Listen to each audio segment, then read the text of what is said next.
ritrovate ad una nuova edizione del TG Flash di New Sicilia. La Polizia di Stato di Milano ha eseguito alle prime luci dell'alba un'ordinanza di custodia cautelare nei confronti di diverse persone ritenute responsabili a vario titolo di reati tra cui l'associazione a delinquere di stampo mafioso e il traffico di sostanze stupefacenti. Le indagini hanno fatto emergere le attività del locale 'Ndrangheta di Pioltello a Milano, feudo indiscusso delle famiglie Maiolo e Manno, e atti criminali di un altro soggetto riferibile alla famiglia di Cosa Nostra di Pietraperzia in provincia di Enna, collegata ai Rinzivillo. È stato arrestato dalla Polizia di Stato un 29enne cittadino straniero che si è reso responsabile del reato di rapina impropria ai danni di un cittadino cinese verificatasi all'interno di un'attività commerciale ubicata nella zona della stazione centrale di Palermo. L'episodio delittuoso è stato segnalato dal proprietario del negozio che ha notato il cittadino straniero prelevare della merce dagli espositori per riporla all'interno di una sacca in suo possesso.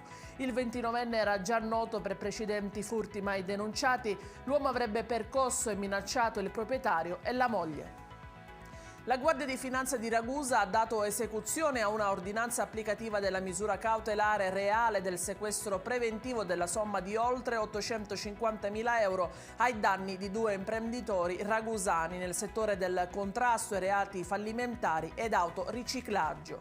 Le indagini sono state finalizzate ad accertare la sussistenza di responsabilità penali in ordine alla dichiarazione di fallimento di una società operante nel settore del commercio di accessori e capi di abbigliamento. E in chiusura lo sport, dopo quello contro il Como di giovedì scorso, è arrivato ieri a Ferrara contro la SPAL il secondo pareggio consecutivo per il Palermo.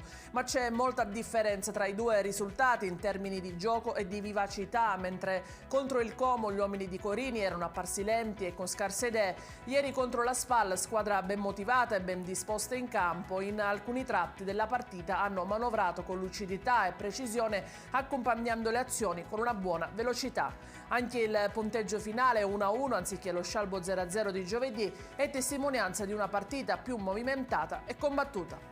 È tutto per questa edizione, prossimo appuntamento alle ore 14. A più tardi.